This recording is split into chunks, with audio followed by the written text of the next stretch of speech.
ভাই রে ভাই, বাঙালি বিয়ে মানে শুধু খাওনার খাওনার, এইটাই হলো বাঙালিদের বিয়ের ঐতিহ্য, আমোদ ফুর্তি আরও কত কি।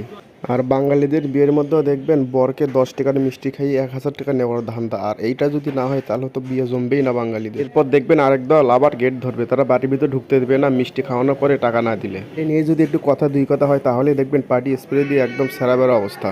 এদিকে হুজুর ধর্মীয় রীতি অনুযায়ী বিয়ে পড়ানো শুরু করে দিচ্ছে, আর এইদিকে আমরা দেখেন কীরকম চুরি করে শশার সালাদগুলো খাচ্ছি।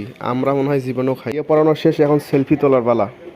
এইদিকে আমরা বসছি খাইতে, তো দেখেন আমাদের মুরব্বী সাহেব কীভাবে খাচ্ছে, মনে হচ্ছে 3 দিন ধরে না খাওয়া অবস্থা। দেখেন এই যে আমি বক বক করতেছি, একটু কী জানি বলতেছি, দেখতে পাচ্ছেন। এখন হচ্ছে মেয়ের নানা আর নানি মেয়েকে দুধ ভাত খাওয়াচ্ছে, তো এইটাকেই খাওয়ালে মেয়ের সংসারে সুখ চলে আসে। তো এটা সঠিক কিনা আমি জানি না। তো এইদিকে আবার বিয়ে শেষে ছেলের বাড়িতে এসে দেখেন বাসর ঘরের টাকা নিয়েও কীরকম কারাকারি সারাসারি। বাসর ঘর সাজাচ্ছে, একজন টাকা দাবি করেছে 10 জন, 10 জনে 10,000 টাকা।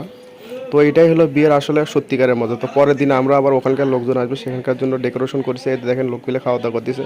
তো ভিডিওটা কেমন লাগলো অবশ্যই কমেন্ট বক্সে জানাবেন।